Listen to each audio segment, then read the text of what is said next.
Welcome to the Pindown, your Detroit Pistons podcast. I'm your host, Wes Davenport from Motor City Hoops and Detroit Bad Boys. And I get to introduce myself as co-host for the very first time.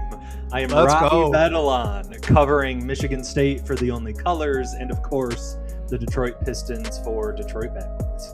Robbie, I'm glad you called it out because that was the very first thing I was going to ask you. How did that feel? Did it feel good, bad, nervous? Sometimes, like you get a little nervous with that intro one. I know you wrote that up, so you feeling good about it. Yeah. I rehearsed that in the mirror. I want to say maybe 20 times last night as I was preparing for this podcast.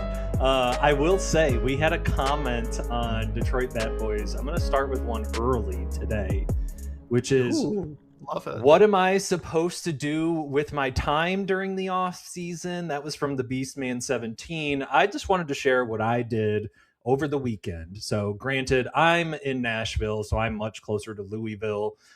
Took a road trip to Louisville with some friends this weekend. We played some pickleball on the waterfront. We ate some good food. Nice. We did some bowling. I won on the final frame. It was a walk-off strike on my third roll in the final frame. Shout out to Ben because I beat you by 3 points.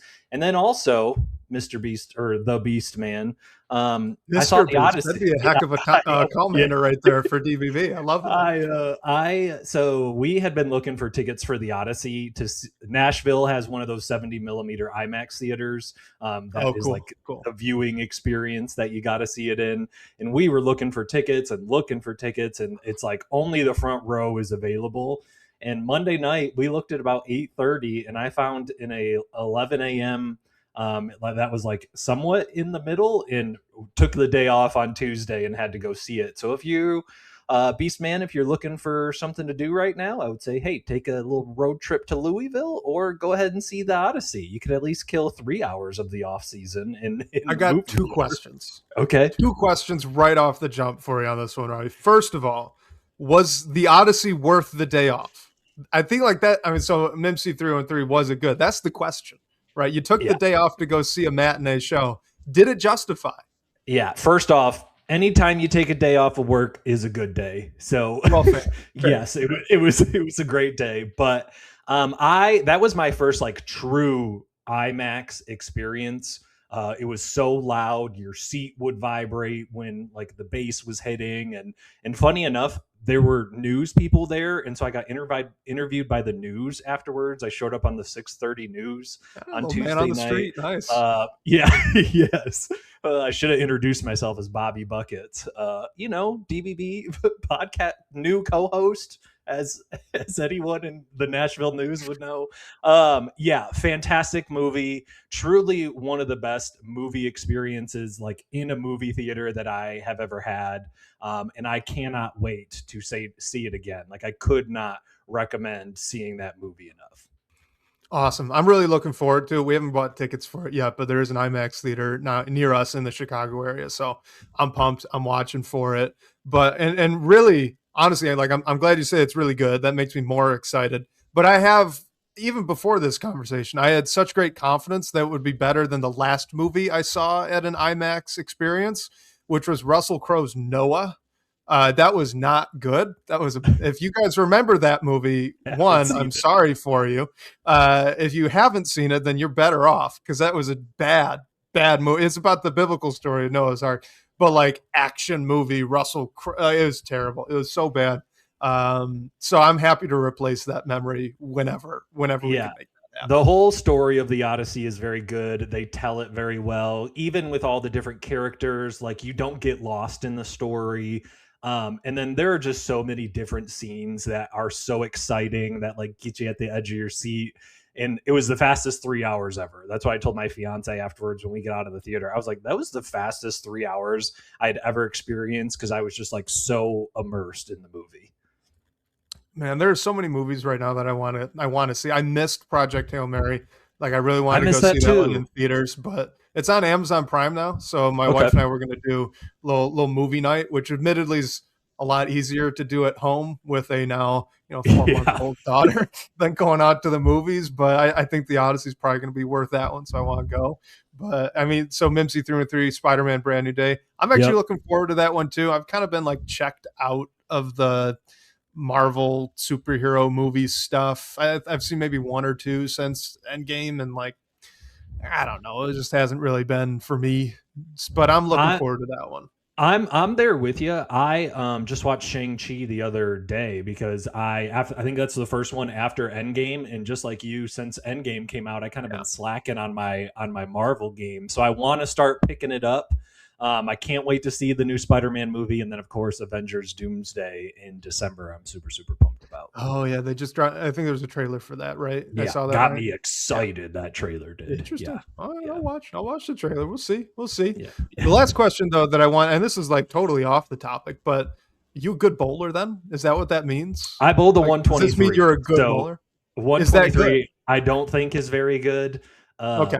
And I want to spin it. I can't spin it. 100. Just throw it as hard as possible right down the middle. I gotcha.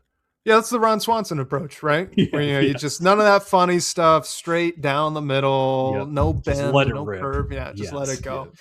I am also not a good bowler, so It's fun. Every time I bowl or every time I golf, I'm like, man, I need to do this more because I'm not good at either of them. But they're both fun to play. So just gotta play every more. time I bowl or every time I golf, if it's bowling, I'll have like one good game, and that's my inspiration to stop, and I never want to bowl again. If it's golf, I'll hit like one good shot, and I'm done for the day. I'm good. Yeah.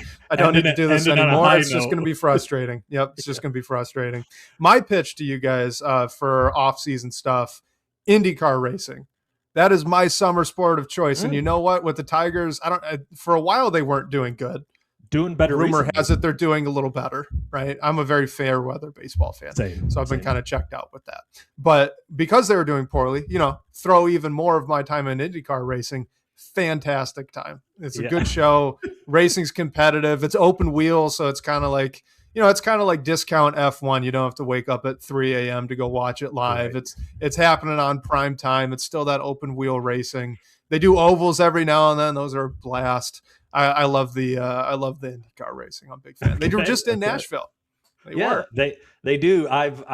So this was, I want to say, a year or two ago, but I saw where they were like shutting down streets in the city and they were racing around the city and whatnot. I thought it was cool that they very set that bad. Up. Was it? It was very bad. Those were very. They did that street circuit. Yeah. Yeah. They did that street circuit for, I want to say, 2 or 3 years.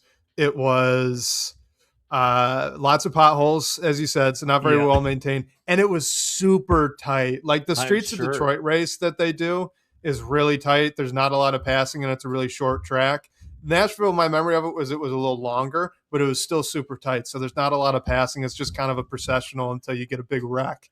Where now they're at Nashville Speedway, and that's a great show. That is fun. It's kind of one of those tri-ovals.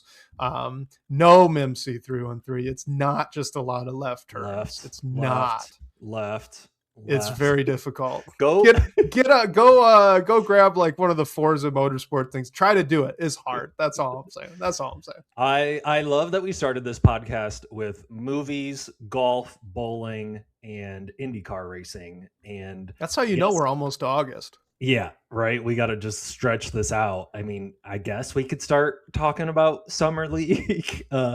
There's if you'd like. Yeah, there's been one game since our last podcast where they finished up the game with the Miami Heat. But I guess we can wrap up with just our final thoughts on Summer League if you've got anything else to add.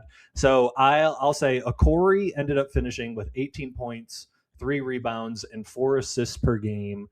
I do want to mention that he shot 36% from the field and 17% from 3. I have zero concerns over a 5-game stretch of his first 5 games since he played any 5v5 since Stanford. There are 2 that I guess I will mention of like, this is more so the stats that I want to focus on. One is his 88% from the free throw line. Free throw percentage is usually a good correlation of how you're going to shoot, and being an 88% free throw shooter tells me that he is most likely not going to shoot 17% from from deep in the league. So as much as we would have liked to see him be more efficient, I don't have any concerns over that. But one thing that was, something in his Stanford game was that he rarely turned the ball over, and that is something that this Pistons team did many times last season. And so he did have 2.6 turnovers per game, and you could ask, is that a lot? Is that a little? Well, if we talk about some of the top guys that were drafted, it would be less than Caleb Wilson, Darius Acuff, Darren Peterson, Cam Boozer. So some of those top guys that were drafted, even down to some of the point guards, Christian Anderson, Mikal Brown, Bennett Sturts, relative to his peers and other people who either got drafted around him or before him, his turnovers weren't very high. And I even remember some games where he's missed some lob pass. He missed like a transition pass. So even with that lower turnover, like I'm just, if you think 2.6 is a lot, I don't necessarily feel that way. So, Wes, thoughts on Okorie and just kind of his 5-game summer league review? Yeah, I think you saw a lot of what you'd like to see out of a guard kind of in his archetype, right? Like, what did he do well? He operated in transition really well. As you mentioned, he didn't turn over the ball all that much. He got to the rim kind of at will, drew a lot of fouls that it's summer league, they don't always get called. I think he would have been at the free throw line more in a regular season game with some of that. So you like all the positives are there. I think you still have the same questions that you did with Stanford, right? Was the playmaking something that's going to really translate? I don't know. He missed a decent amount of reads. He made a couple of really nice ones too. So it's kind of a big swing on that. I was impressed with his defensive effort. When he was at Stanford, he was good at creating turnovers that translated over to summer league. He had that, that 7 steal game, which was really impressive.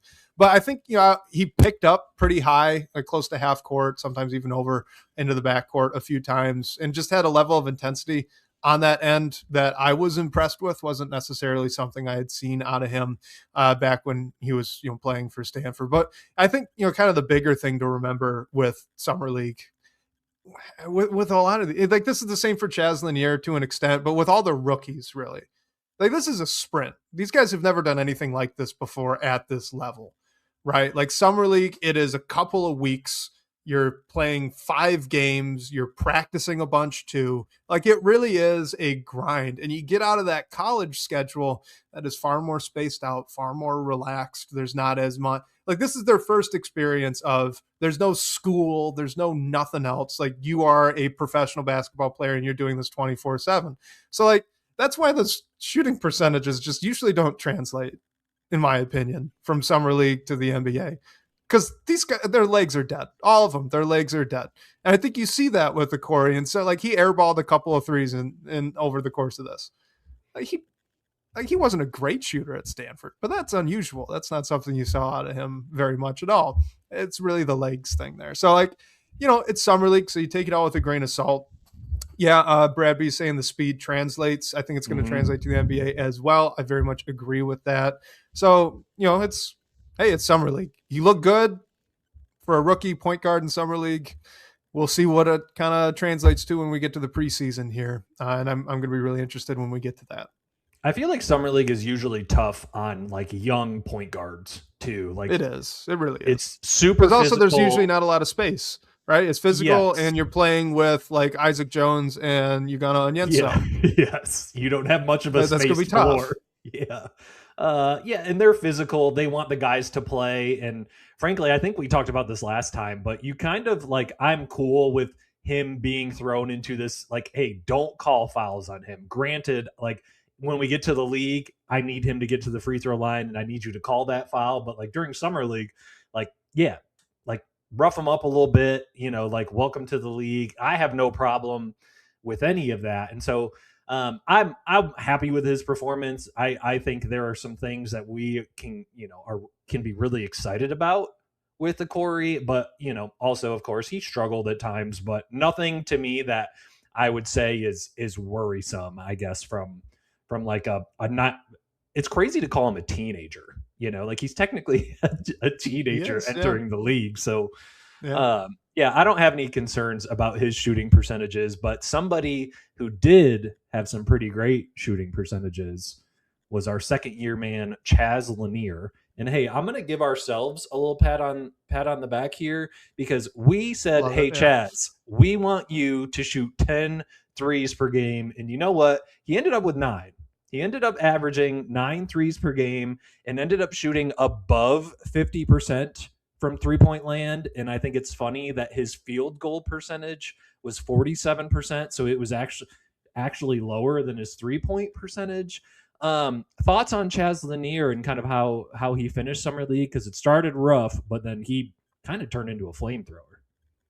He did. Yeah, that first game was bad, and then it was all good from there. That I think you, myself, Blake, we all talked about it on last week's show, but I kind of stand by it. There's just something that I'm not seeing out of his game. Like, he doesn't look like that second year player that's just better than all the other guys that are out there on the floor. And the shot looks great. So that's exciting. There were still some bad misses that were kind of laced in there, but I think when you're shooting over 50%, like, you can kind of wave those off and that's okay. That my concern is he just didn't look dominant in a way that I would have liked him to, especially as an older second year player as well. He's 24 years old, if I'm remembering correctly. So, it would be nice to see if he's playing some kind of mostly G League 2-way 10-day contract type of competition to, if he gets run off the line, at least make the easy play and make it look like it was an easy play. And he just didn't really do those things. And I think this kind of naturally flows into this question we just got here from Brandon Bettelon. Any relation there? Yeah, that's my youngest brother. Nice. Welcome. Yeah. All right. Well, where do we see Chaz fitting in this year? Is he going to be another two-way player? I think that's a great question, right? Because it's kind of him and Gary Harris, unless something else changes for that last roster spot. Yeah, I think the biggest thing that to echo what you are saying with, as a 24-year-old, in summer league, I would have liked to see him getting buckets in a way that wasn't purely off ball, coming off of pin down screens, running around the arc.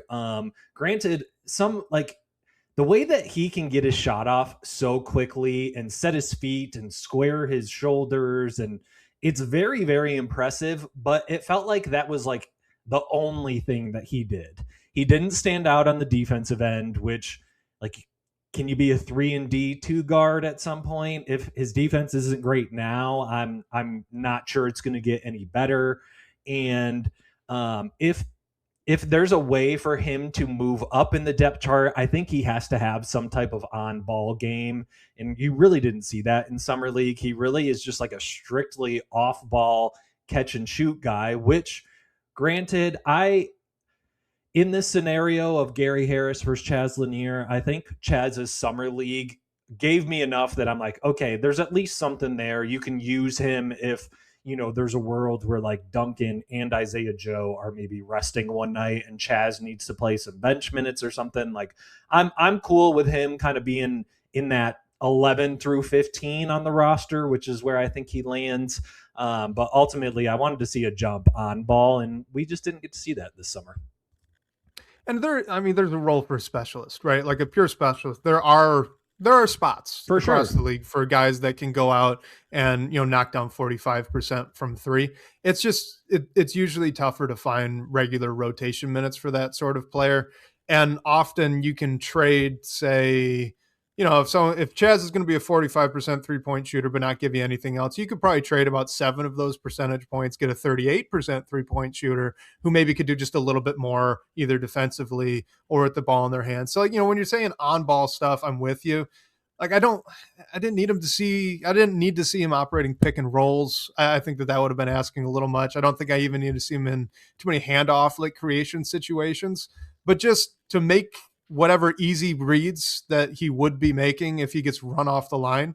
And I mean, I know I said it, but like, make it look like it really was the easy read. Like, guy flies by you still got the rear contest, so you can't get the shot up, take 2 dribbles and hit the corner. Yeah. Attack a closeout. Just do that. Drive make it consistent. Yeah. Like, nice and easy. And don't make it look like it's something crazy. And to this question, Jay Maluka, says, I do wonder how someone like that'll be Duncan Robinson would look in fascinating. the G League. Duncan Robinson does that, right? Yes. That's what he does. Kevin When he gets Herter run does off the it. line, he can hit a little floater. He can make a nice little spray out pass. He doesn't do anything crazy, but he just makes the smart, simple play and makes it look like, oh, yeah, yep, that was the right read in that situation. Now he gets to curl on out and go back to the 3-point line. That's all you want out of him. Yeah, I was relocate hoping after to your see drive more and of kick. that. And I did not see it out of Chaz Lanier. And, good point. Mimsy 3-1-3. Duncan was a specialist for a while, so maybe that's the trajectory. I could see that. I think that there's still something there with Chaz Lanier. That 3-point shooting more than justifies keeping him around. The question is, are you going to be willing to trust, at least right now, are you willing to trust him, Chaz Lanier, in emergency NBA minutes, or would you rather just give those to a vet on the roster and Gary Harris? I think it's fair. I don't think there's a right answer either way, to be quite honest with you, because it's not like Gary Harris has been, going gangbusters over in Milwaukee, right? He's kind of a shell of what he used to be as well. So you're kind of specialist 3-point shooter versus kind of that vet savvy. You could kind of take your pick on that. I'm not sure which way they'd go. Yeah, we've got a little game to play later on in the podcast that we may see this Chaz Lanier versus Gary Harris conversation come up again. So stick around for some more of that. But Wes, I feel like we can't have some type of podcast without talking about Jalen Duren at this point, because it's going Correct. on and on and on. It's like the only news that's left too, which I think is why we're all so obsessed with it. The update is no update. I want to share a couple quotes, and then I kind of want to hear your thoughts on just where Jalen Duren is, just this whole situation is at right now. So we had a couple quotes from since we did our last podcast on last week, Thursday. So Ramona Shelburne said that negotiations are a standstill right now, and it could take deep into August. Mark Stein, he said, I've been told the progress between the Pistons and Jalen Duren have been quite modest. And then Jake Fisher, also in the Mark Stein world, said that Detroit has zero interest in any sign and trade scenarios. Before I pass it over to you, Wes, there was, I guess, kind of one thought, maybe two thoughts here, is that just because we are bored in the offseason and that we do not have any Jalen Duren updates does not mean we need to hurry up and expedite this process just to get some type of news. It is not a bad thing that negotiations are going deep into August, if that is the case.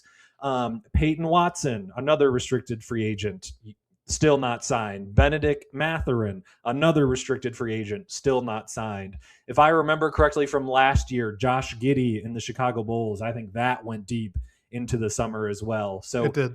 Patience is a good thing right now. And I also want to say, just because a guy like Jake Fisher is reporting that Detroit is not interested in sign and trade scenarios, I could almost guarantee it does not mean that the front office has not done their homework on what they would want back in a sign and trade scenario if it, for whatever reason, were to get to that.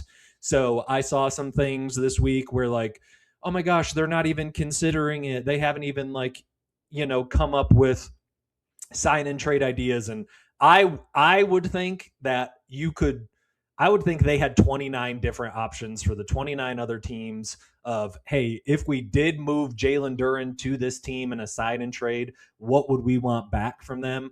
I would think a prepared front office, and I think the Langdon staff, the Langdon front office, has seemed as prepared as they have. They always seem prepared, basically. They always seem on top of it. I would assume that they have done their homework and that they have considered sign and trade scenarios. But I also understand, like, hey, we're going to shut all of that down. We want Duren, obviously, on a healthy deal. But now that we're getting into late July, we may get into late August. What are kind of your thoughts on the whole Duren situation right now? I mean, basically exactly what you said. There's been no news. Like this is all a no news. I mean, to the point of your, Jake Fisher, they haven't they're not interested in it.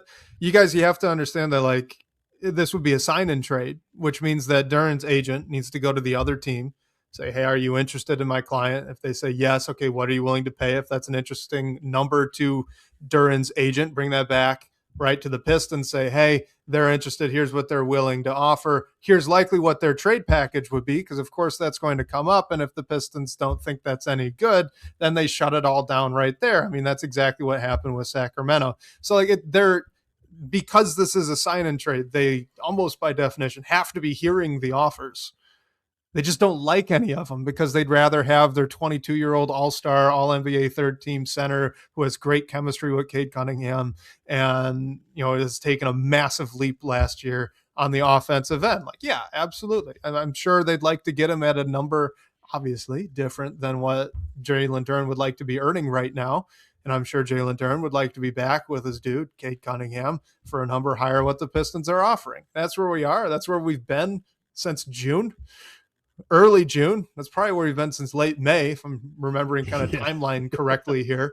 So yeah, like it's going to take a minute, and I'm with you. That's okay. This is just kind of how it goes. It is unprecedented how good of a player that is going through this process. Like in terms of the stretch it out, our restricted free agency thing, like Josh Giddey's probably the closest analogy we could get, but Josh Giddey wasn't an all-star, all-NBA type player. Right. Jalen Duren really isn't a tier above that. So this is unique. We've not really seen it, but it is following neatly along with the path just about every other restricted free agent has gone down during this new CBA. So yeah, not surprising, just kind of what it is. He definitely seems like the most talented restricted free agent that has gone, I guess, this deep into it. And we had a good group conversation in our DBB Slack this morning, and I learned some things from you. I learned some things from Kyle Metz. I'm kind of looking at this. So there's been the conversation of Duren possibly taking the qualifying offer. And so we're going to do a little bit of math here. His qualifying offer is $9.6 million. Let's say we're in a world where the relationship has shattered. He takes the qualifying offer, and let's say in Jalen Duren's camp's ideal world, let's say they have a guaranteed max offer next summer. The most that he can be offered is 4 years, $187 million. So that is his max for next summer from any team. So if we were to add that onto his qualifying offer, that is roughly a 5-year, $197 million. If you are adding the max that he can get next summer from any team when he's an unrestricted free agent, if he were to take the qualifying offer, it is pretty much the exact same contract, if not maybe a little bit higher than what the Pistons are trying to give him now. So that to me was very eye-opening, where if there's a world where Jalen Duren does have a max contract from a team next summer, if it was guaranteed and he took the qualifying offer, he still would not make over $200 million over the next 5 years. So that to me was very fascinating, to where it's like, even more so, I would say Detroit's leverage is 90-10 in this situation. And after learning that, I might even say 95-5, because does Jalen Duren want to risk, being on a $9 million deal next year?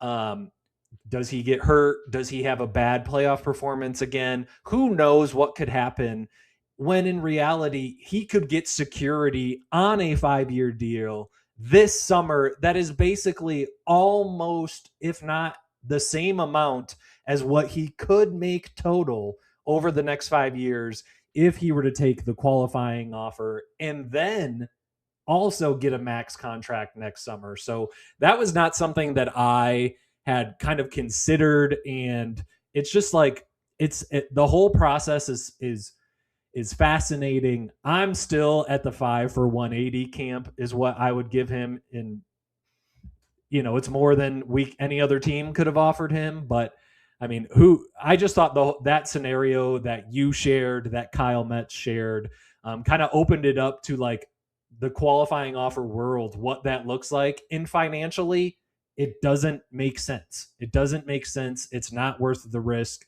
because you're going to end up basically getting the exact same amount of money. Right. Yeah. And I mean, I keep coming back to this is a 6'10", 270-pound man who has a history of lower body joint issues. It didn't really pop Ankle up last injuries. year, but he's had ankle injuries through the majority like the majority of his NBA career. And then that even went back to Memphis too. Like, I don't want that to happen. Even if he takes the qualifying offer, I'd like him to be healthy for all 82 games and then be an asset in the playoffs as well. But like, when you start to look at that as a risk of losing millions and millions and millions of dollars, now I think that becomes much more of a thing to keep in mind here. Mimsy 313, why drag it out so much? Let me ask you another question. What's changed since May? Other than the fact that now there's no one left with cap space, which was true very early in June. There's really nothing new here. So I think that no side has really an incentive to move off their Yep. position until we start getting close to training camp. And I think that's probably just what it's unfortunately going to be. But we did get a good question here, a voicemail question from Sean asking kind of a related thing here about Jalen Duren. Hello, this is Sean. I had a question. I was wondering how Jalen Duren's contract standoff might impact, or if it would likely impact, his off-season developmental work in terms of doing the things the Pistons might have encouraged him to work on this off-season in order to improve his game, like I think all the players sort of get guidance from the coaching staff, work on development, and even have coaches checking in with them throughout the off season on the development. How do you think that process is occurring, if at all, now, and how much would that impact potentially his performance next year to shore up the things we saw in the playoffs that could still use some improvement? Thanks for my question. Enjoy the show. Thanks again. Bye. All right. So Jalen Duren's offseason plan. Right. Now we did Omari got to touch on this a little bit on the most recent Pistons Pulse, got asked a similar question there. And he kind of made it sound like it was guys have their own personal trainers that they work with every offseason. You'd assume they get a little bit of a list from the team, things that they want them to specifically focus on, but they don't necessarily have to do those things. So Omari made it sound like there wouldn't be too much of a difference here. And if there is, maybe it's not all that much noticeable. But I mean, admittedly, that's a bit of speculation, right? So, like, what do you think? Do you kind of buy that story? Do you think maybe like, oh no, the coaches aren't going to get to talk to him because now he's a free agent? Although technically he's back next year until he's not. You know what I mean? Like, I'd be kind of shocked if they're not allowed to at least connect with him a little bit. I don't know. What do you think about this one? It's interesting. Yeah, if I'm in the middle of a summer where I do not currently have a contract, I'm probably living in the gym because I guess I don't want it to look like I'm taking the summer off just because I don't have a contract. I would assume Duren is going about this offseason just like he has every other previous offseason.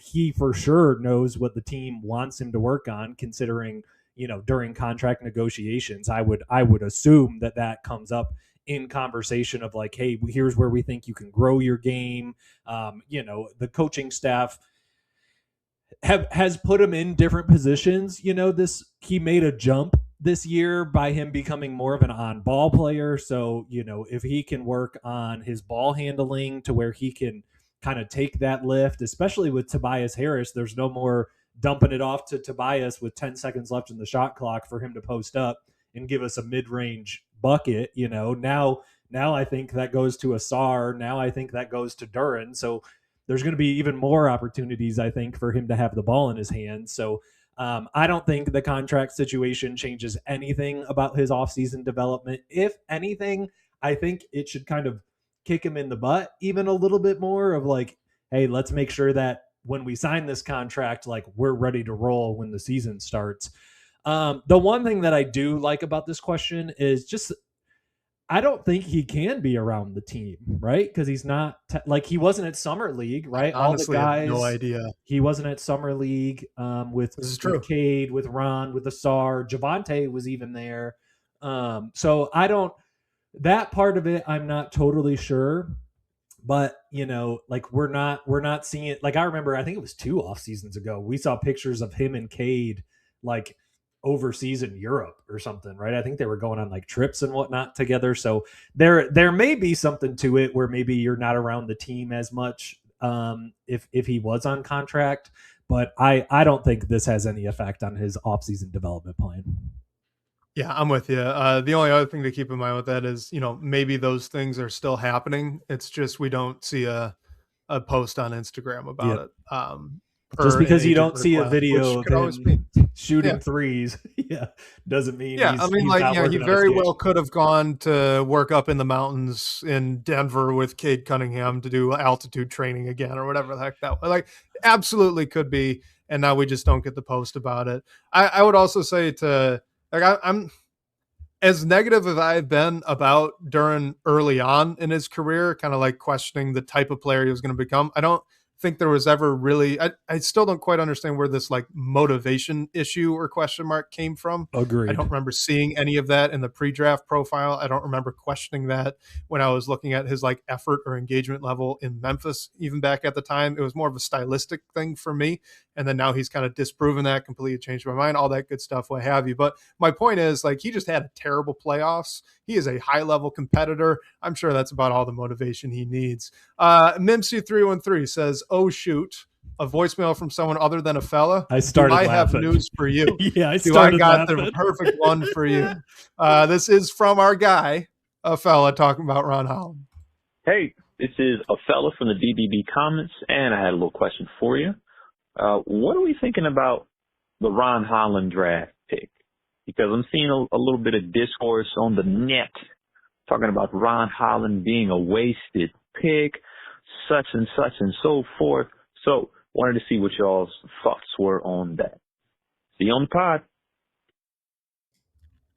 All right, Ron Holland bust. Headline for the show, I'm sure.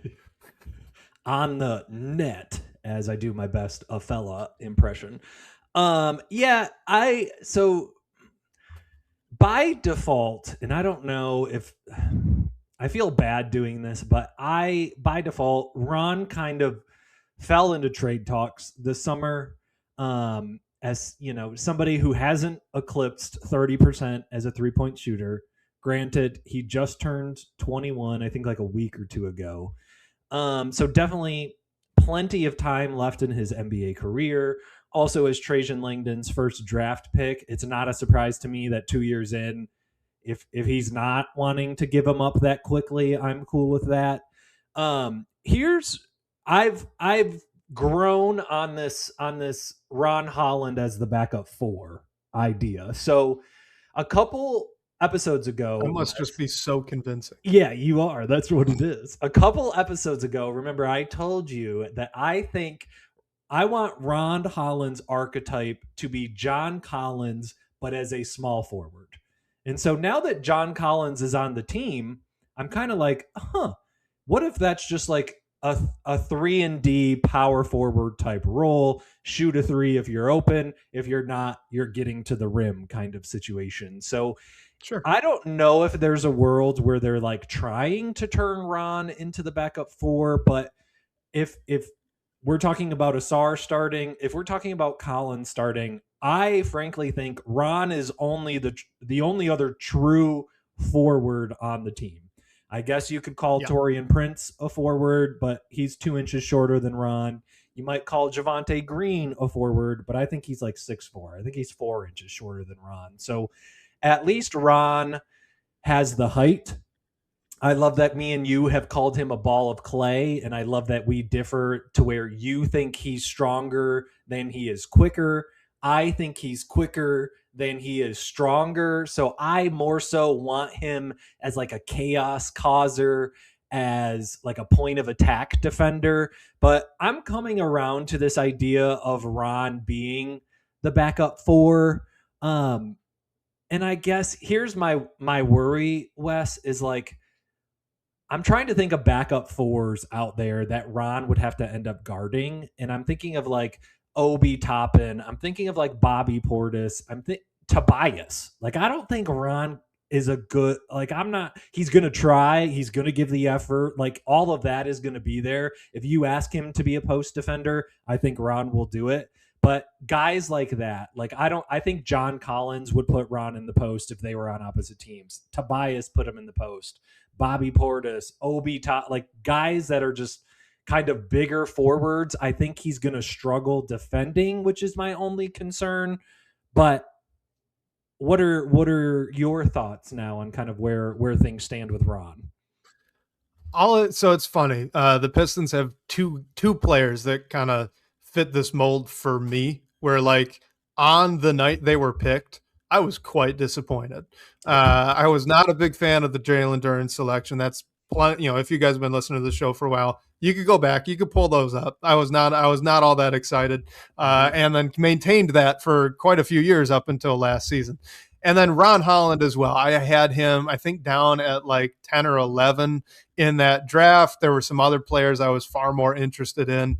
Unfortunately, one of them was Dejan Solon. That hasn't looked all that good for Charlotte, but we're going to set that aside for a second. Point is, like, Ron Holland wasn't an archetype of player I was all that much interested in with the 5th overall pick. But then you watch Ron Holland play basketball, and I was very quickly converted.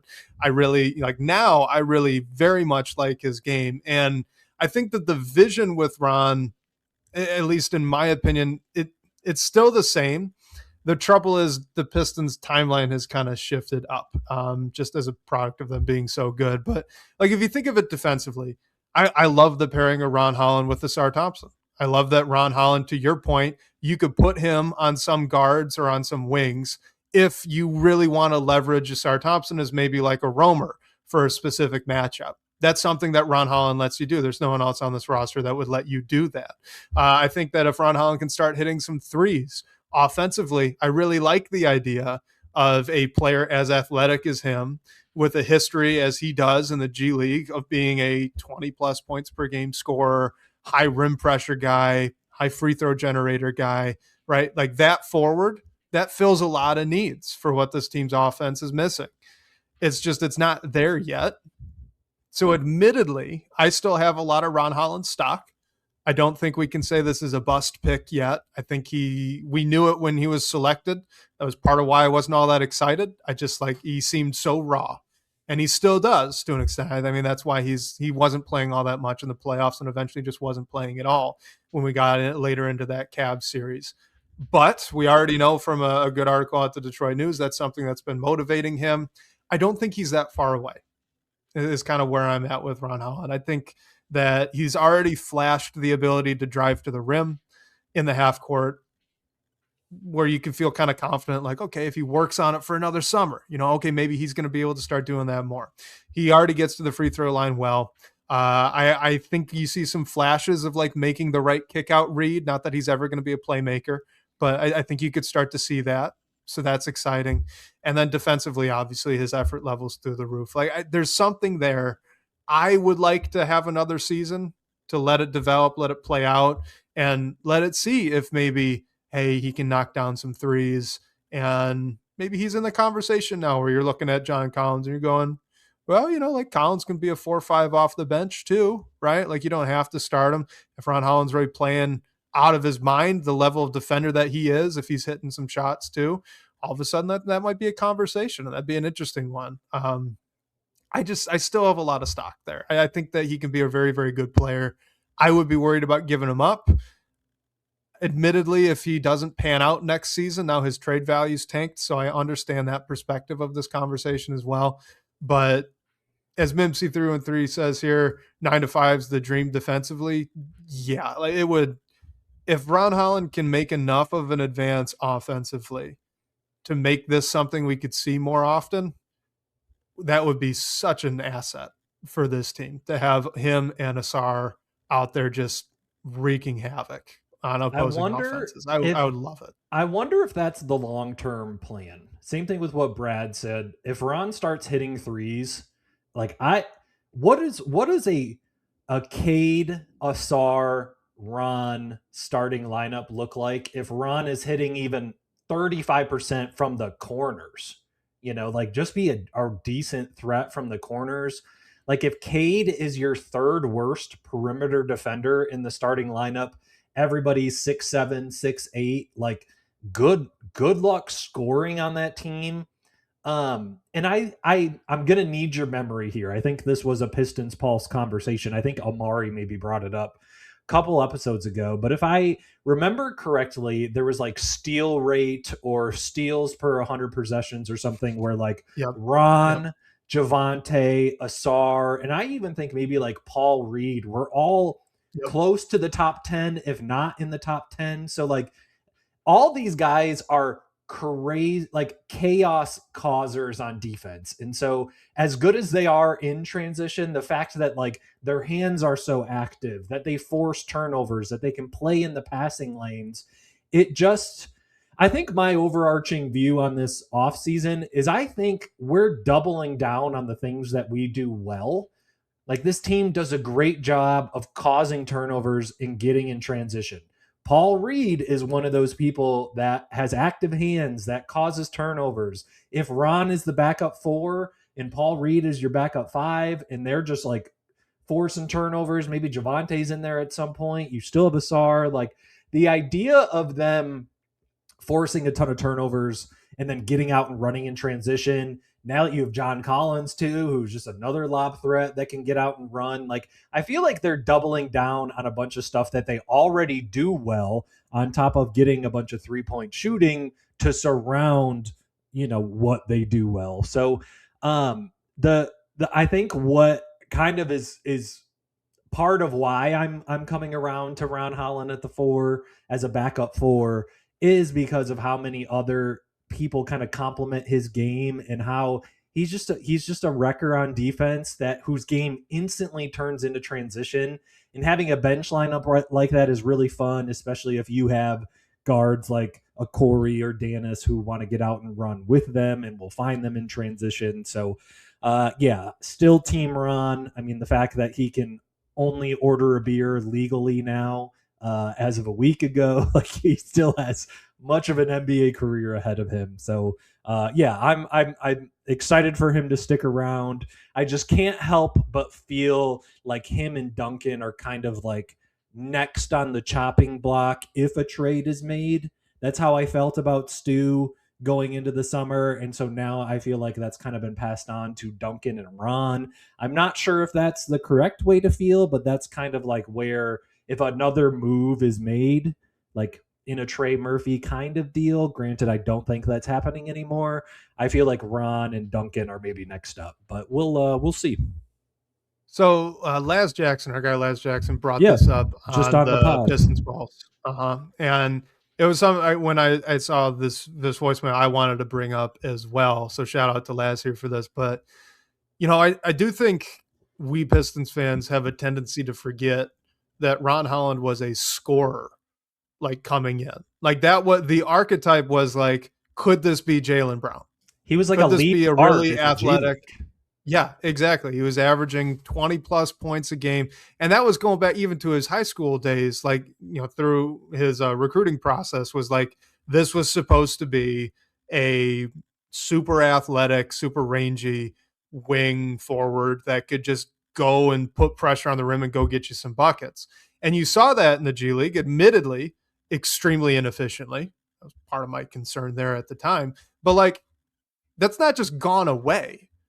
The Pistons have just been a good team throughout his time in the league. Like his first season is when they go to the playoffs and get knocked out by the Knicks. Like playoff teams don't take the ball of clay, rangy forward that's super athletic and say, hey, like go take 1 million pick and roll reps. They don't do that because it's not going to go well. They don't take a guy like that. 60-win teams don't say, hey, Ron, I want you to get a steady diet of handoffs. Like that's just not something that you're going to do with a guy that's 20 years old and still so raw. But that doesn't mean that he's not been working on that in the background. I'm sure that he has.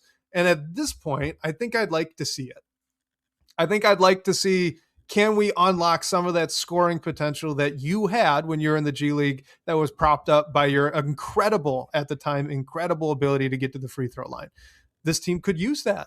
So let's go see it. I think our bench lineup here is going to be able to have a lot of spacing. That should bode well for a player like Ron Holland. But I would would love to see that potential start to get tapped into, or at least attempted, right? Like after 30 games, if it's a total bust, then all right, yank it back. And now now you can be operating at the trade deadline and kind of know that maybe it's time to move on. But I do think that potential that he had previously before coming to the league, it's not like it just evaporated.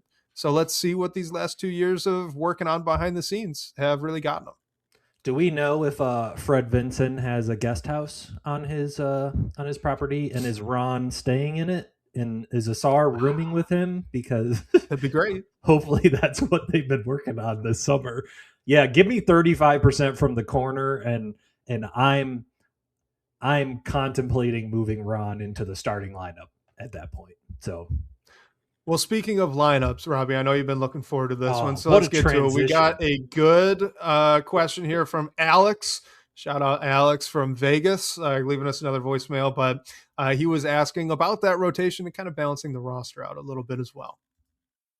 Hello again, you guys. This is Alex from Las Vegas.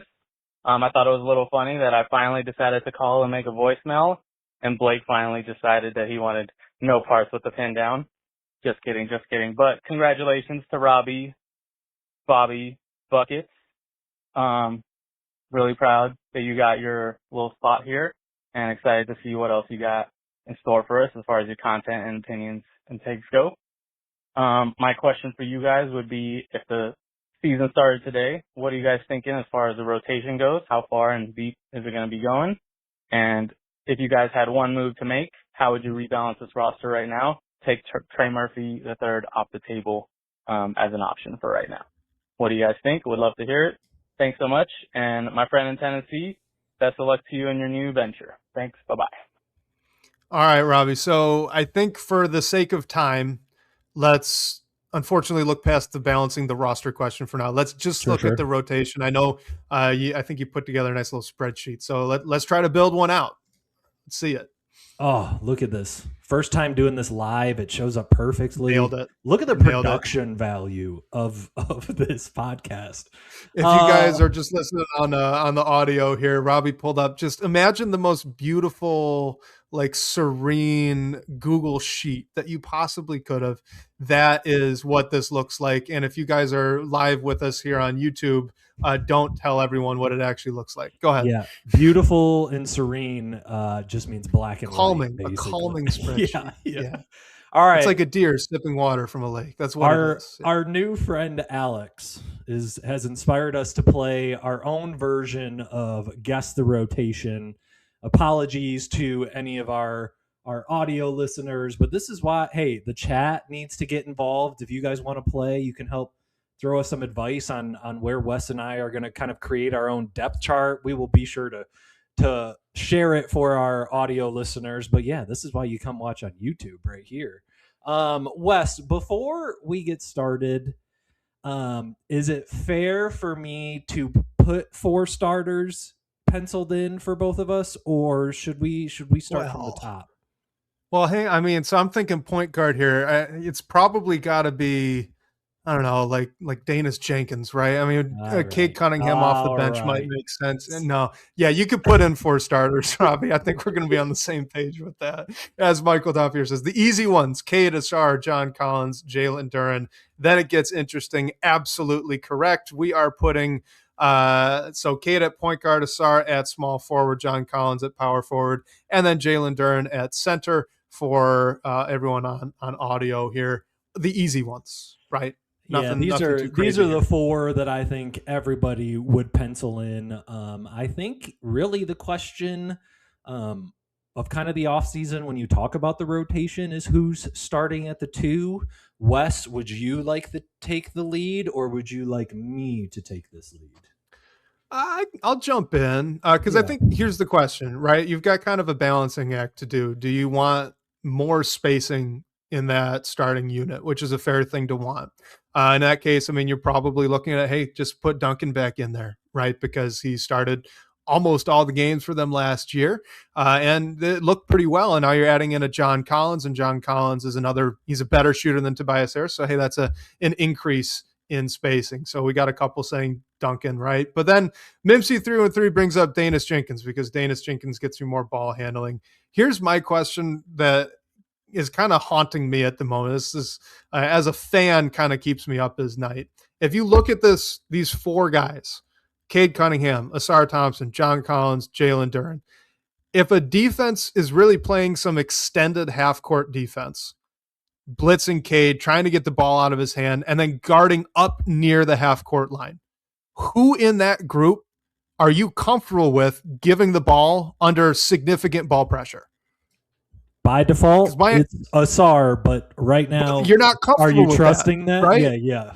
Like we've seen Asar, for as great as he is in transition, with the ball in his hands, he's not a guy that he doesn't handle the pressure well, or at least he hasn't yet in the past. If he's been asked to handle the ball, if the defender kind of gets up underneath him, as they've done in the mid-range in the past, he kind of gets a little disheveled, picks it up too soon, all that good stuff. So, or I guess bad stuff. Yeah, like JD, could it be Jalen Duren? And you just kind of ask him to muscle his way up to the top of the key and initiate offense. That honestly might be your best bet here. But the problem is it's not John Collins.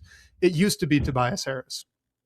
So I think that is a big concern. And if you're looking at players on this team that I'm 100% comfortable can handle that kind of pressure, it's just Cade Cunningham. That's it.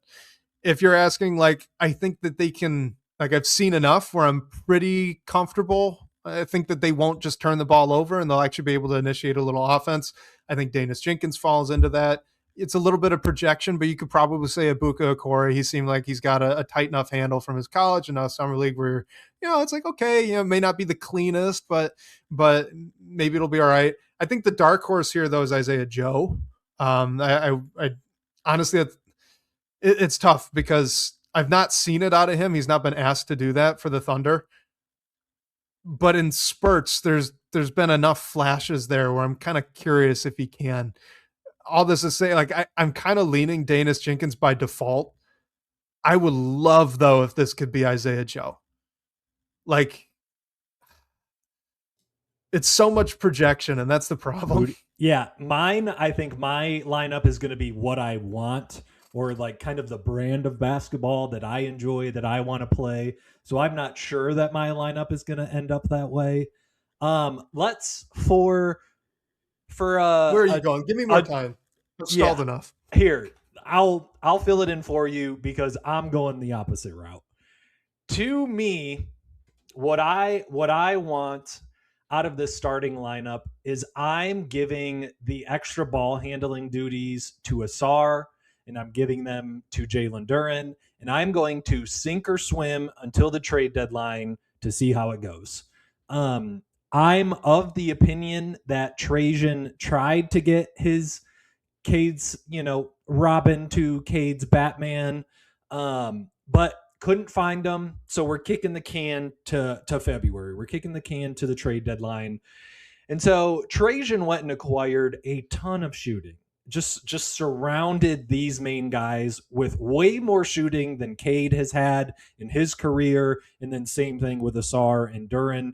So I'm splitting kind of that secondary playmaker role between Asar and Duren, which means I think your thoughts about a secondary ball handler are very true, are very fair. In my lineup, we're going to struggle with that, but I'm going to value shooting, and I'm also going to value someone who I think is age-wise more with the timeline, and somebody who I think will be on the team next year, whereas I'm not convinced Duncan is going to be on this team past February. So for continuity, I'm going to put him in the starting lineup to give him as much exposure with the starting group as possible.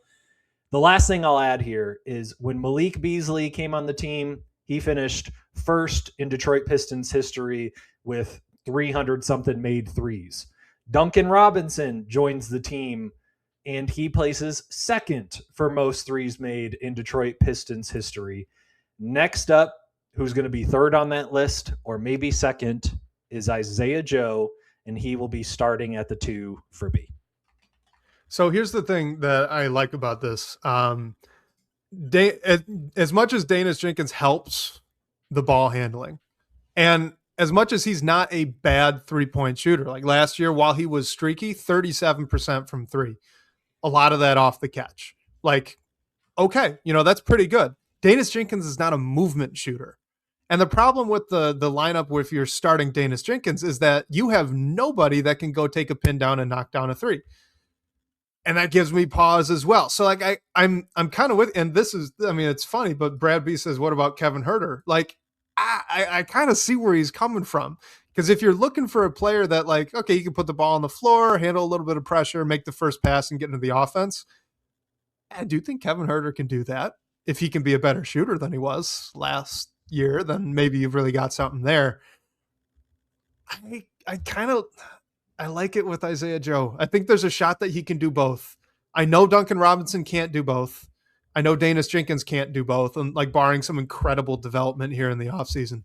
So I kind of want to change. I'm going to go with Isaiah Joe as well. Oh, honestly, he's swapping it. Okay.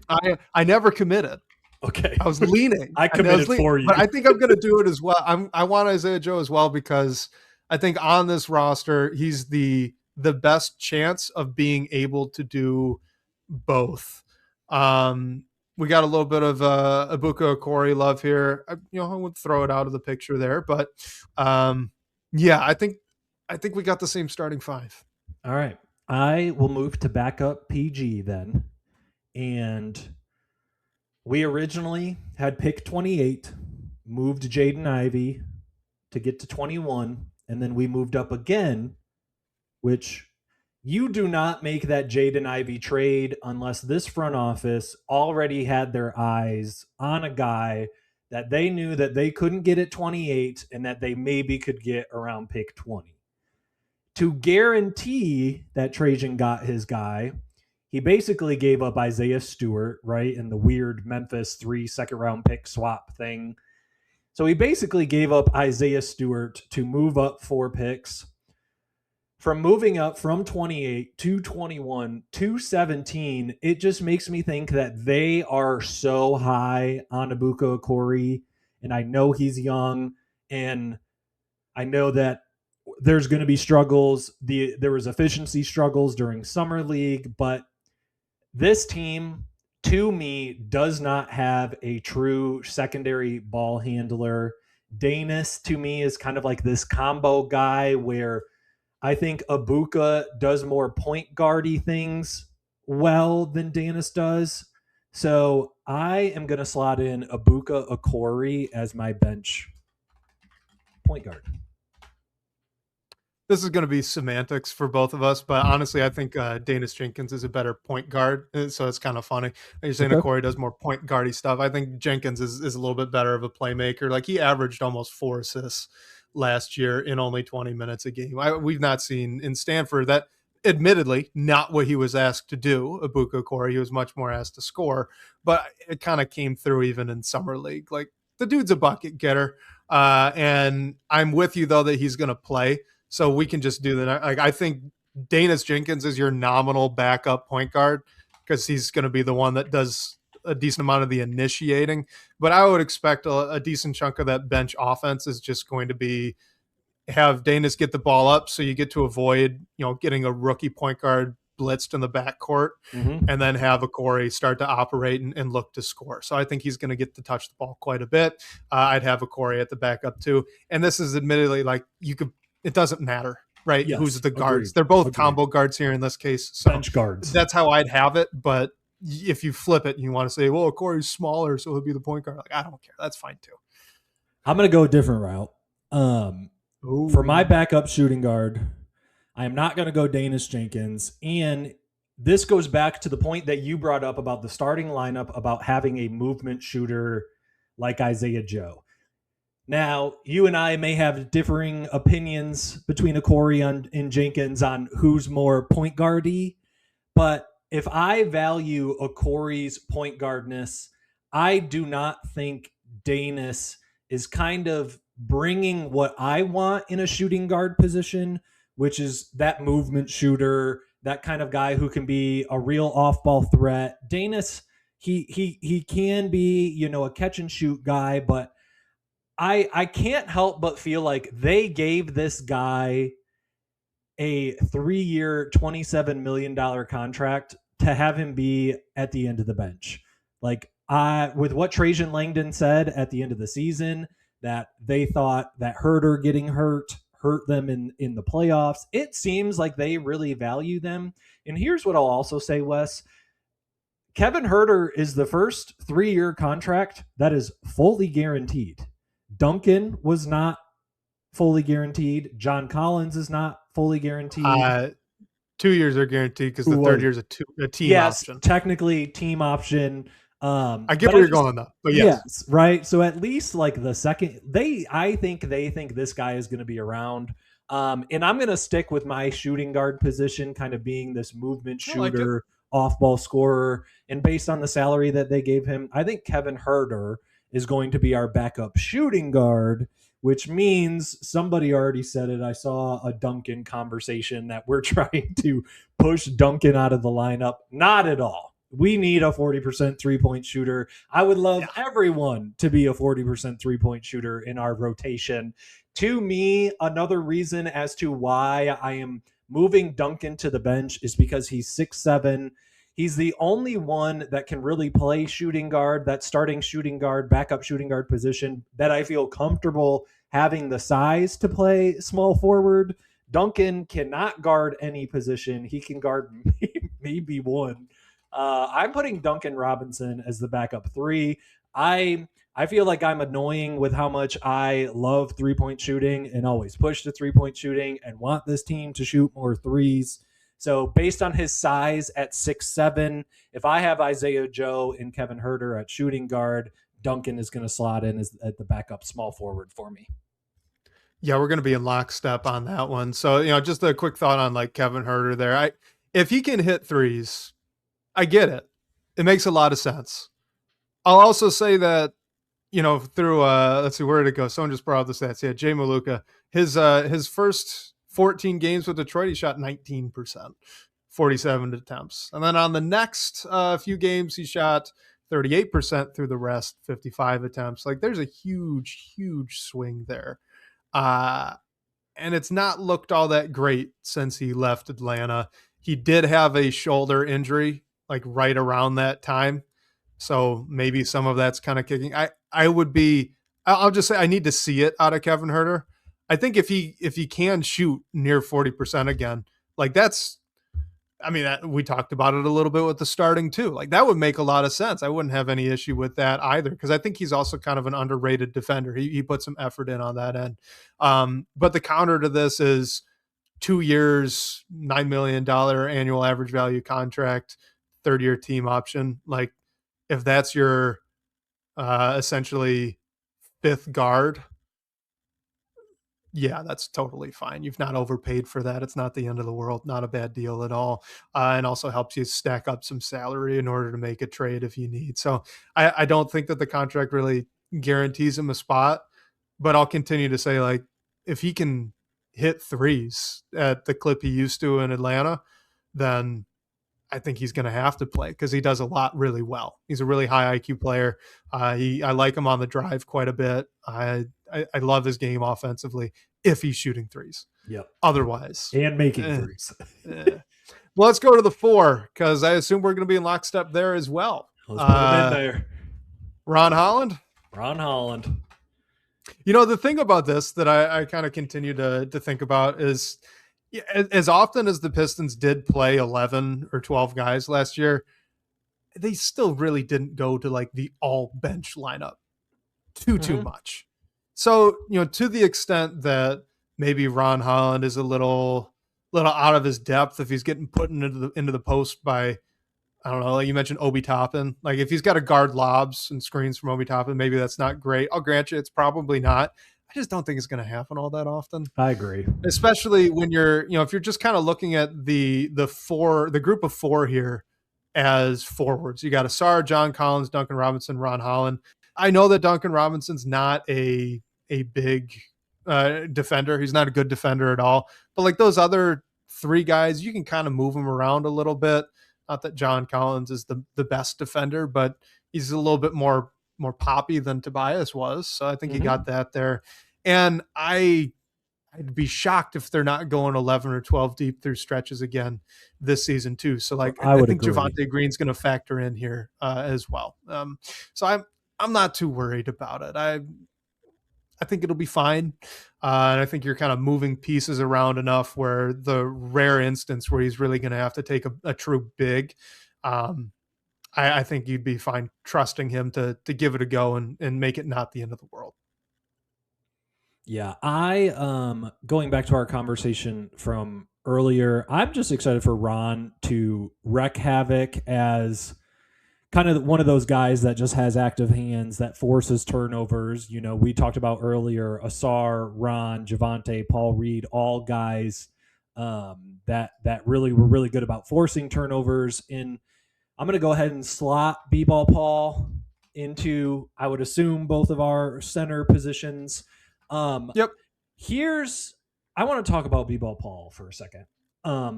You could argue that B-Ball Paul was the best big that the Pistons had at times during the playoffs. As much as I love Isaiah Stewart and Stu's rim protection is going to be missed, I think Paul Reed is so much more fluid offensively. Like, I remember there was one point, and I think it was during the Cleveland series, he like broke out a spin post move. He had the Dirk leg fade away go in, and he can like he's hitting Euro steps. He can put the ball on the floor. He's not afraid to shoot threes. Like I thought Stu at times was afraid to let it fly. I understand why there are worries about putting Paul into the Stu role, but I also am excited about it. I'm excited that we will have a different offensive archetype in the backup center position. I would watch games and I would watch Stu set a screen, roll into nothing, and just not be a factor in the pick and roll. And so badly, I just wanted him to pop and just do something different, offer something else on offense. And B-Ball Paul does that. And again, as much as he has active hands, I'm intrigued about Ron and B-Ball Paul as kind of those defensive forwards coming off the bench. Like, hey, give me 16 minutes. Give me 4 minutes per quarter of you just going nuts. Put all your energy out there. Be a wrecker on defense. Force turnovers. Let's get out and run where you're surrounded by guys like Kevin Huerter, Duncan Robinson, maybe Danis Jenkins in your scenario of like, let's get out and run with this bench lineup. And the idea of Ron playing next to Paul, where Paul can kind of stretch that floor out, I think this bench lineup suits well for Ron Holland at the 4 to kind of let him be that guy, that downhill guy that can get to the rim. So as much as, you know, there have been conversations out there about, you know, Paul Reed taking on that role of being a true, you know, secondary center, basically, I'm intrigued by it. I know that there are some concerns, but I will say I'm intrigued by it. All right, I want to start this off by saying I love Paul Reed. I am a big fan of B-Ball Paul. There's a ball coming. There is, and I think you look at this lineup. All right, let me just read off the front court here. Asar Thompson, John Collins, Jalen Duren, Duncan Robinson, Ron Holland, Paul Reed. The rebounding is atrocious. This is terrible. Size. This would be the size problem. Paul Reed generously listed at 6'7". I get he's a really good athlete. That short. I thought he was like 6'9". Oh, let me double check it. No, well, okay. I sorry. know he's not. He's listed at 6'9", but that is a generous listing. It's my bad. My bad. That's my fault. Paul Reed, for all of the great things that he does, which I think is a lot of them, you listed them off. The counterbalance to all of those is that he's not a box out guy, right? He's just not. So he's not a very good positional rebounder. He is 210 pounds. 210 pounds playing the center position. Like he is incredibly. So we bring up Stu here, Pistons fan 11. Is he taller than Stu? Maybe I by an don't inch. I don't believe so, but if it is, he it's very yeah. slight. Yeah. Paul Reed's rebounding is the chaos rebounds. This And those are lineup, great. this bench Those lineup are is really the helpful. chaos lineup. It They're just there to is. It really is. force chaos. I will be really worried for you're playing the Cavs and Paul Reed. I mean, we saw it in the playoffs. Paul Reed's got to guard Jared Allen, got to guard Thomas Bryant, got to guard Evan Mobley. Crap. That's not good. Playing the Knicks. Paul Reed's your Andre Drummond matchup. How do you think that's going to go? One of the best offensive rebounders of all time. Paul Reed's got to find a way to get the defensive board away from him. Like I love the chaos that he causes. I love the fact that he's a shockingly good shot blocker. I love the steals that he gets. He does a lot of really great stuff and stuff offensively too that, as you brought up, like Isaiah Stewart just could not do. But the negative there's a really big deal. I think it is a really big deal, especially when you look at who he's likely playing with. Because even if you say, well, Duncan Robinson's going to be the starting two, you're going to have Isaiah Joe as the backup two, and that allows us to get more Javonte Green minutes. Like, Javonte Green's not a great positional rebounder. He's also 6'4", right? And he's 37. Like he is an athlete-based basketball player, and he's 37. And you're going to say that's our solution to go get rebounds and guard some bigger guy. Like I'm very worried about the size here. I'm very worried about the rebounding here. So much so where like I kind of get where Michael Dompier is coming from with this one, where he says he was looking at how JB used Paul Reed during the season when Stu was out. And it was a lot less than fans think. So he could see Collins playing some backup five. Like I could kind of see that saying, all right, John Collins, you're actually our backup five as well. And that allows us to play a 10-man rotation that forces Javonte Green in here. But again, like it's not like that addresses the size. In fact, it does make the rebounding slightly worse because though John Collins is a good rebounder for his position, Paul Reed's a better rebounder than Javonte Green. So I just don't think that this roster has a solution for this right now. Yes. And that's a big deal. Big deal. I think biggest hole in the roster right now is kind of backup big, whether that's a 4, whether that's a 5. If you can get a defensive-minded 4 that likes to rebound in here, maybe that's a different story. But I think if they're going to ask Ron, hey, can you hustle, and grab every rebound and play good defense, and we're going to ask you to maybe sometimes be a post defender, and he's going to sign up for it, and he's going to try. So I'm good with seeing it through. But yes, absolutely. I think the biggest weakness right now is kind of backup big, backup 4.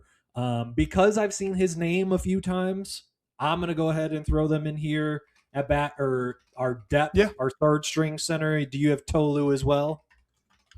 Yeah, I think he's going to make it. Like, I feel like his position's relatively safe. They just, especially after what we saw out of Summer League with Onyenso, like after talking with Tyler Metcalf after the draft, I kind of thought, hey, when he was on the show, kind of thought, oh, well, okay, maybe there is a little bit of a potential for like a Dylan Cardwell situation there with the Kings. Maybe he can make something work as a rebounder, shot blocker, but I don't know. He looked so raw. So I think Tolu's pretty safe here, which, I mean, he looked solid when he was getting run last year with the team. So I don't hate that at all, having him as kind of your emergency 5. Big. Yep.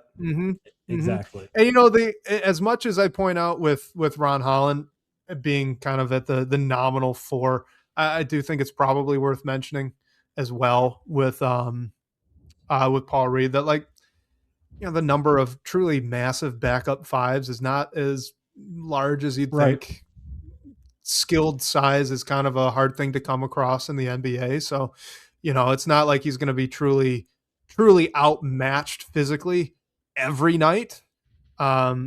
At least not to a significant extent, but I do think it'll be more often than we're probably comfortable with.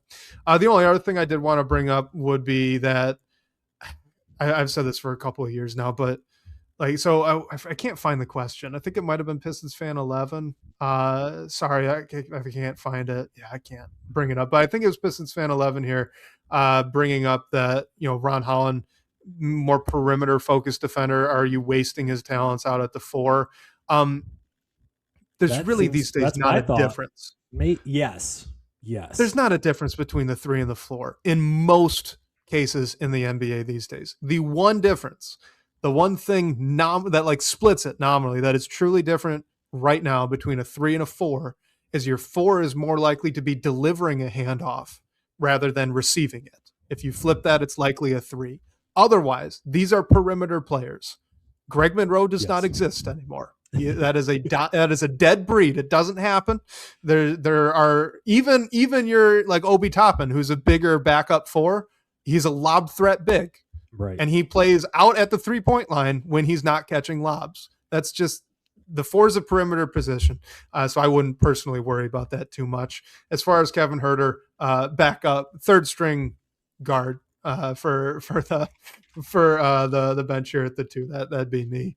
Other third stringers, I think Javonte Green at the 3, but he's going to play because I think they go 11 deep. So I think it's him and Kevin Huerter fighting for that 11th spot. And hey, Javonte Green is 37 years old. Totally possible that Kevin Huerter wins that out. But right now I'd lean Green. So I find the conversation around Danis Jenkins very interesting. If I have to guess, I think he starts the season as the backup point guard. I'm wondering if I'm kind of projecting what I think maybe the rotation will be by the end of the year. My kind of thinking here is I think Okorie will do more point guard things than Danis, or will do them better. I also think someone like Kevin Huerter does more shooting guard things than Danis Jenkins does, where Danis is kind of stuck in this like middle no man's land of kind of a point guard, kind of a shooting guard. I am essentially giving Danis Jenkins the Marcus Sasser role of, hey, we need a 5th guard off the bench. Like, that's going to be you, whether it's foul trouble, whether it's somebody's hurt, whether, whatever the situation may be. I just, for whatever reason, like, I'm not as high on Danis as I think other people are. And I think just based on what they gave up to go get Okorie, I think they want to use him and that they're excited about him. If you're going to give Huerter a $9 million contract, I don't think it's to be the 3rd shooting guard off the bench. And so that's where I have Chaz Lanier of where he's going to be. I would put Javonte Green as my backup small forward, and I would put Taurean, let me spell his name right, Taurean Prince as backup power forward. And really any of these depth pieces, like I could see JB Bickerstaff, depending on the situation, depending on foul trouble, depending on whatever team you're playing. If you need Javonte Green minutes, he'll be able to come off the bench and give you minutes at the 3, at the 4, maybe the 2. If you need Danis to come in because Kevin Huerter's hurt and you need some backup too, and so I guess I could see them, and to Alex's point from our voicemail, he asked, how deep do we go? To start the season, it might be 11 or 12 because there are guys in this depth section that I think you could make an argument deserve to be in the everyday rotation. And I would think that's Danis and Javonte Green as kind of my like 11th and 12th guys off the bench. Here's my counter for you with Danis Jenkins.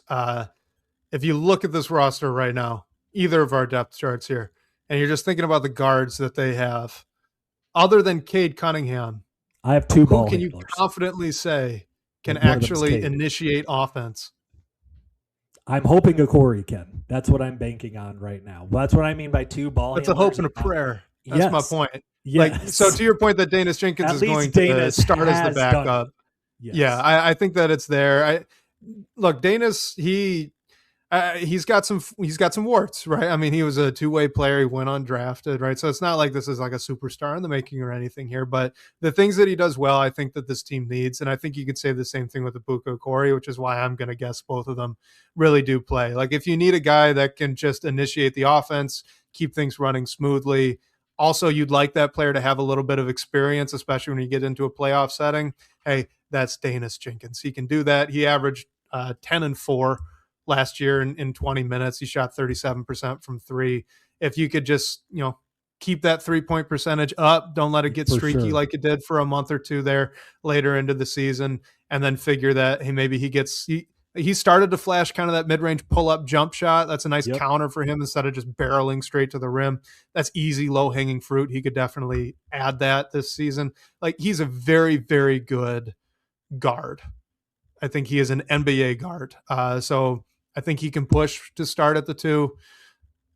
I think that your movement shooting, that's going to be a problem. So I do think I'm still right now leaning Isaiah Joe, as much of a fan of Danis's game as I am. But for that reason, like, I think he has to play, because even if you get Okorie, even if Okorie plays really well, the things that Okorie does well are not the same things that Danis Jenkins does well, especially when we're talking initiation and just kind of keeping things running, right? Making things smooth for that backup unit. So I think Danis is going to play throughout the year. He's kind of earned their trust. And I think it's noteworthy that he did start those couple of games in the playoffs, even if that may not be the long-term plan. But we're kind of burying it here, because I mean, Ebuka Okorie is going to be the next Donovan Mitchell. He'll be starting by mid-season, Robbie. I mean, what are we doing? Sign me up for that. Sign me up. If he's good enough to start next to Cade, let's go.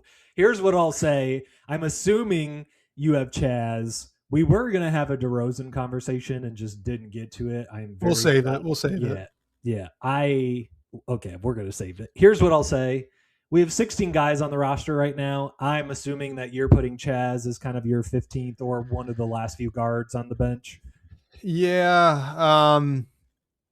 Not that he has played point guard. I think I'd rather take the shot on a guy like Chaz Lanier being able to maybe add a skill here. And if you figure your 15th guy is really not going to play, I think I'd like to bank on the bit of potential that he's got, rather than taking a sure thing in Gary Harris. So I think I'd be waiving Gary Harris. Unfortunately for me, when Detroit finally gets a Michigan State Spartan on the team, I can't even fit him in my depth chart. I mean, I graduated the year that Gary went to the draft. We were at Michigan State together.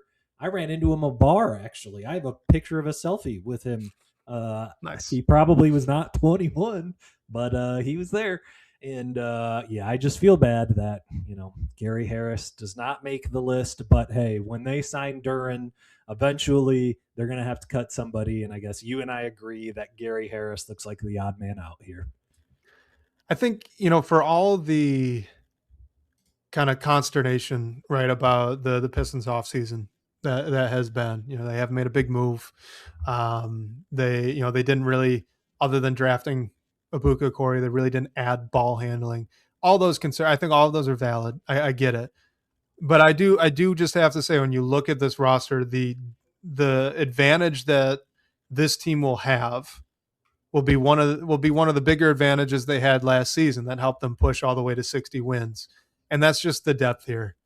I mean, truly, other than, in my opinion, the point guard position, in your opinion, it'd be the shooting guard position. But other than one of those guard positions, you are 3 deep with legitimate NBA players. Yeah, I agree. That's something that not a lot of teams can boast. So I do think that out of doing this whole exercise, I know we were kind of hoping to do like rotation stuff, but honestly, my takeaway is they still have that advantage, and that's a really great thing. Yep. If there's a scenario where Javonte Green is your 11th man and, he's shooting, I thought he shot like 38% from 3 or something like that. He played good defense. I'm glad Javonte Green is back, and the fact that, you can have somebody like him as your 11th man should be a compliment to, I guess, to the depth of your team. So I agree. But Alex, thank you for inspiring our Guess the Rotation with our voicemail. And just very excited to make sure that this actually worked. Honestly, that our production value came through on the podcast, which is why you watch on YouTube. Oh, no. See, again, if you're listening on audio, just remember this, it's like a deer in a meadow. It was a beautiful, beautiful spreadsheet. Lowers your heart rate when you look at it. It was not just some gray title box on in black and white on Google Sheets. That's not what this was. It was absolutely beautiful. And nobody, if anybody watched here on YouTube, don't tell them. Yeah. Don't say anything. Don't spoil my artwork. Don't spoil the surprise. Right. Yeah, exactly. Yeah.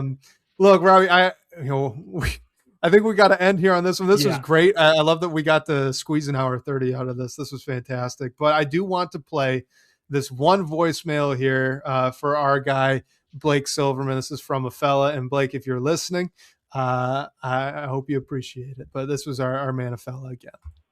Hey, don't really have a question, but I just started listening to the last episode, and I heard that Blake stepping away from the pod to take care of family and handle business that way.